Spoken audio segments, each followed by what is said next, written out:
This is Startup Biz Coach Radio, formerly known as Mornings with Terry, and we're empowering entrepreneurs right from the start. Find us at thestartupbizcoach.com every morning at 10 a.m. Eastern with your host, Terry Clay. Are you ready to get this business started?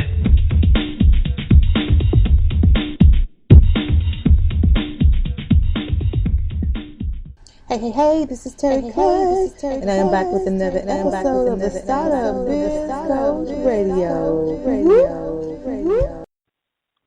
Hey, this is Terry Clay, and I am back with another episode of the Startup Biz Coach Radio. Yeah. So we are back on the call yet another day. So excited to be back on this call yet another day.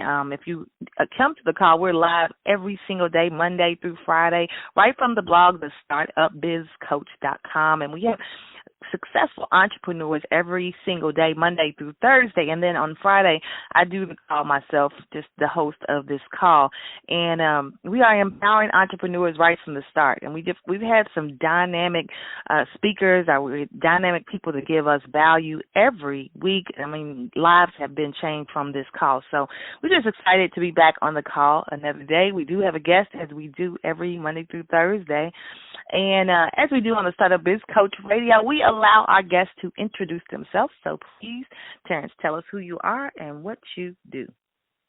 Well, thank you so much, Terry. I am Terrence, the Unstoppable Coach Lethbridge with Unstoppable Coaching Services. I am a motivational speaker. I am a accountability coach, and now I am an upcoming future best-selling author of the book You Can Be Unstoppable, 11 Key Attributes to Being Unstoppable in Anything You Do, Terry. Wow. Now that is powerful, because we have a lot of guests on the call that need to that are listening. Not the guests that are kind of on call, but the people that are listening in on the call. We want to definitely learn how to be unstoppable, because a lot of the listeners of the Startup Biz Coach Radio are new entrepreneurs, or maybe even a little seasoned entrepreneurs just listening into the guests. So give us some tips actually on how to be unstoppable. Well, you made a very good reference. There are a lot of startup entrepreneurs and even some seasoned entrepreneurs that end up stopping before they actually get started with what it is they're trying to do. Being an entrepreneur is not for the faint at heart. And no, it's not. I know that for a fact, because since 2000, I have owned real estate, and I've been a landlord in addition to being a coach and being now a speaker and a future best-selling author. So I understand what it's like to go through this each and every day, to want to live your life on your own terms, a term that you use frequently, Terry, and to be successful at it. It's one thing to want it. It's another thing to grind it out each and every day and make it happen. But one of the things that I would like everybody to know is that there's some things that you're going to have to stop doing before you can start having the success that you want in your business, or whatever it is you're trying to do in your life, whether it's a ministry or whether it's a relationship or even a mindset. You've got to have that ability to stop some things so you can start seeing the success that you want in your life. And Terry, the number one thing that people need to stop doing is stop thinking that because you may have failed once, or you may have failed 5 times before, that now you think you're a failure. You got to stop thinking that way. Because Winston Churchill said that sometimes you've got to fail and fail and fail, but still have that enthusiasm in order to be considered a success. This ain't a race. This is a marathon towards being a successful, especially being a successful entrepreneur. I know your story. You know my story, Terry. So we've been doing this for quite some time. And those first days of getting out the blocks and running this race, those are the hardest days. And that's why it's a marathon, because it may look hard in the beginning, but then you get to the quarter mile. And then you get to the half mile, and then you get to 3/4 of a mile, and you look up and you see there's more behind you than what's ahead. Right. And that's how you know you have succeeded. So, yeah. Go ahead. Go ahead. I was going to say, I've been doing this blog today about just some quotes from successful entrepreneurs, and one of the quotes that I found today from Steve Jobs was, he said, I'm convinced that about half of what separates the successful entrepreneurs from non-successful ones is pure perseverance. So even Steve Jobs, even from the grave, spoke about, that perseverance is what's going to make the difference between successful and being non-successful. Definitely. And Steve Jobs, that's the epitome of being at the top of the mountain, being knocked back down to the valley, but still having enough tenacity and having enough perseverance to take yourself right back up to the top. He was the owner, the CEO of his own company, and his own board of directors ousted him from his own company. Now, what does that say about you if you get kicked out of your own company? Right. Right. Yeah, many normal people would have just fallen apart, and it would have been a wash. But he kept doing it. He kept inventing. He kept creating. He kept showing people that you could have tools, you could have things, you could have automated systems that allow you to live a better life. And meanwhile, the company he created and those people who thought they had it all figured out, the company started struggling. And he came right back. And now look at Apple. Apple's in every store. It's almost like Mecca to walk in the stores. But that's all because of perseverance. That's right. And he showed them that it was a lot of his mindset that had that company together. Yeah, I talk about in the book again. Every letter in the word unstoppable is an acronym for something, and one of the letter P stands for persistent patience pays off, and those are two powerful P's. You've got to continue to be persistent in living your dreams.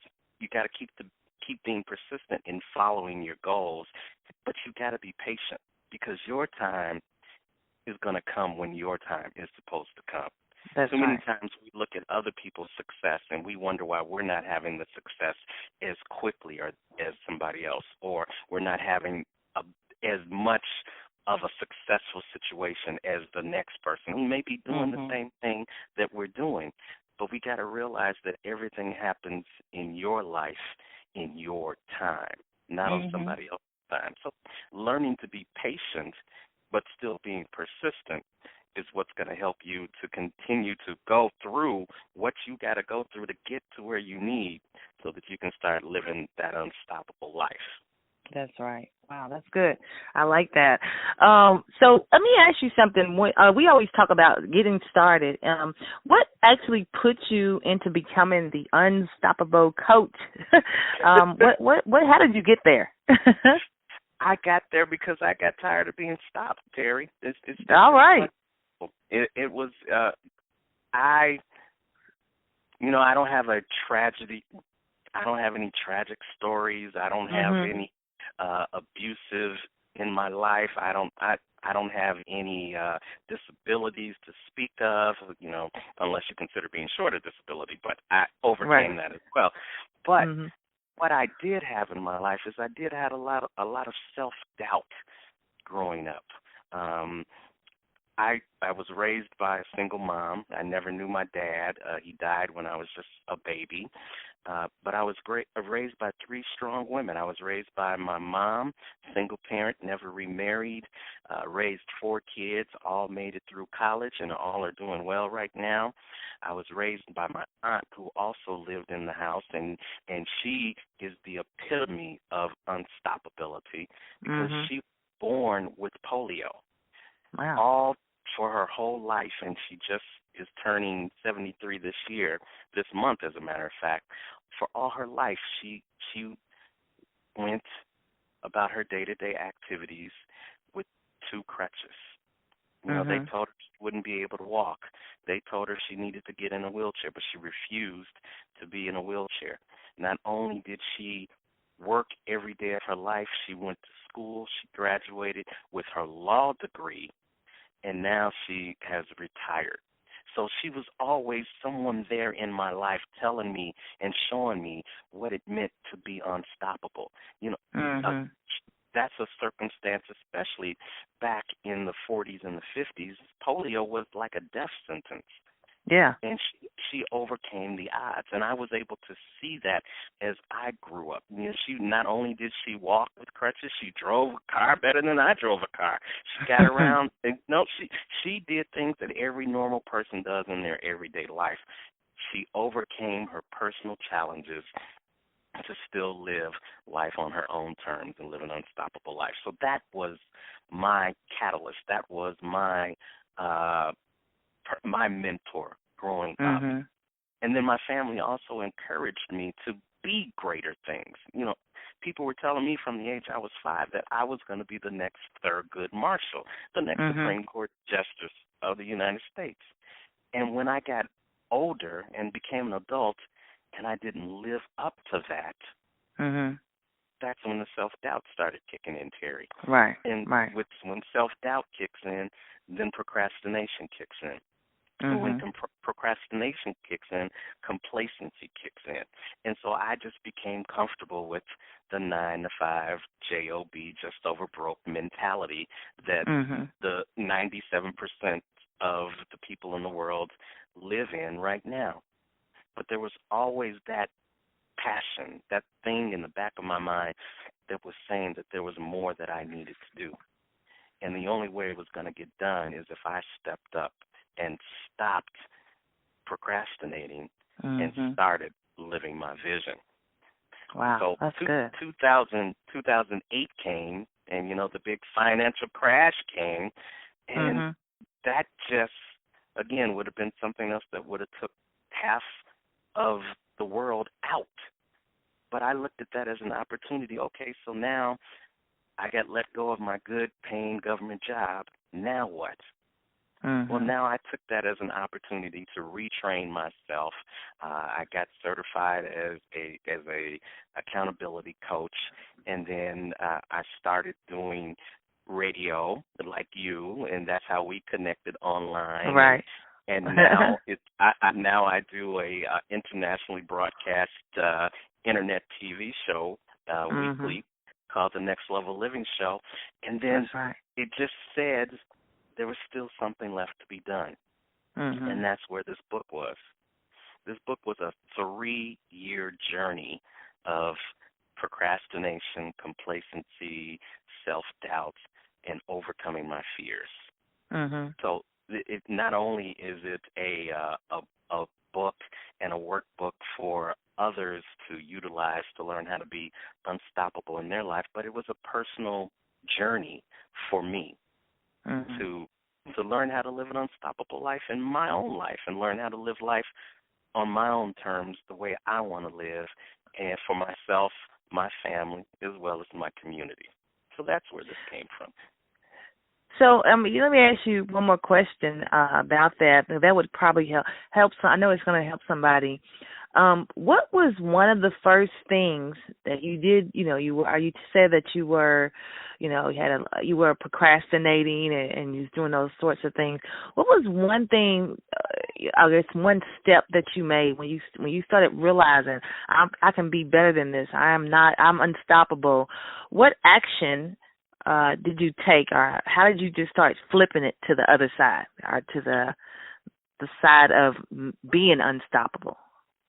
The one thing that I could say, the easiest thing that I could say to anyone that's starting out on this journey that I did is that I just started speaking it. I started speaking it to myself. I started speaking it to others. Every time you hear me now, I'm saying the word unstoppable. It's That's an right. That's unstoppable good. day, Terry. You know. Yeah. That's what I say to myself at the beginning of every day. It's an unstoppable day because it's your Wow. mindset. You don't know what the day is going to be, but if you expect that it's going to be an unstoppable day, and that's the E in unstoppable. If you expect that you're going to have a successful day, then you're going to do everything possible to make that happen.